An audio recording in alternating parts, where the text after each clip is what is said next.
This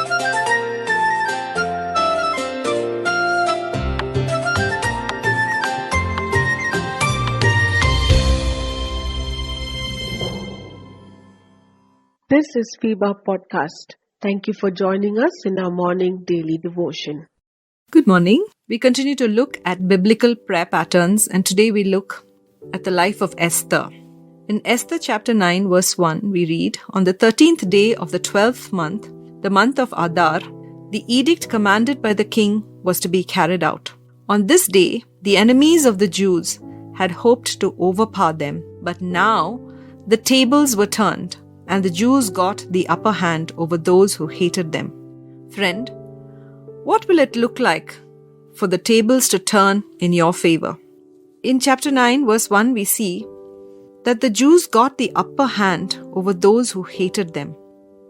In verse 2, we see that there was a oneness, a camaraderie with like-minded people.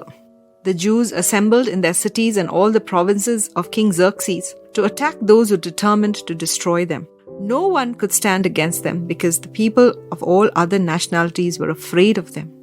In verse 3, we see that the favor of the government was upon the Jews. All the nobles, the satraps, the governors, and the king's administrators helped the Jews because the fear of Mordecai had seized them. When the tables are turned in our favor, we can see how God's people rise to positions of prominence. Mordecai became prominent in the palace. His reputation spread throughout the provinces, and he became more and more powerful. In verse 5, we see how God helped the Jews fight their battles fearlessly. They struck down all their enemies with the sword, killing and destroying them, and they did what they pleased to those who hated them. In the citadel of Susa, the Jews killed and destroyed 500 men. When the tables were turned in their favor, they killed the 10 sons of Haman, but they did not lay their hands on the plunder. God allowed unusual favor to rest upon the Jews.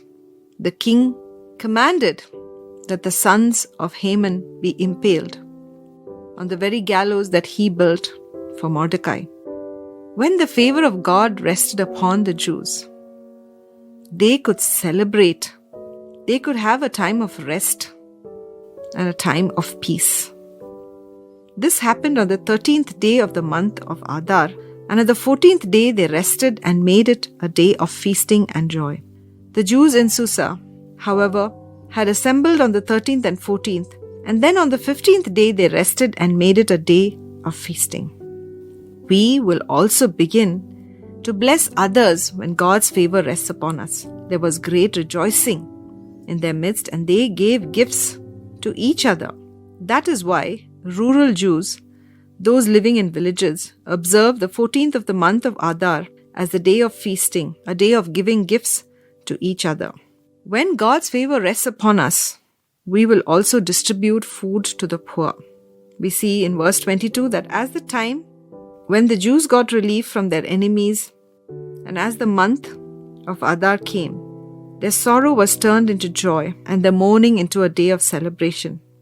Mordecai wrote and asked them to observe the days as the days of feasting and joy, and giving presents of food to one another and gifts to the poor. God-appointed leaders would have authority to establish new laws. We see that in verse 20. So Queen Esther, daughter of Abihail, along with Mordecai the Jew, wrote with full authority to confirm the celebration of Purim. Friend, like Esther, we can take risks to turn the tables in our favor. Her trustworthiness, her obedience, her fearless courage, her faith, her willingness to fast and pray with the people of God, the strategies she used, her fortitude, her forbearance, and the timing with which she endured brought her favor from God. Will you take a risk for God today? Dear listener, we are here to stand with you in your time of need. We want to pray with you and for your prayer request. Do you need someone to talk to? We are here for you. Call us or send a message at +91 636 425 2164 +91 636 425 2164. God bless you.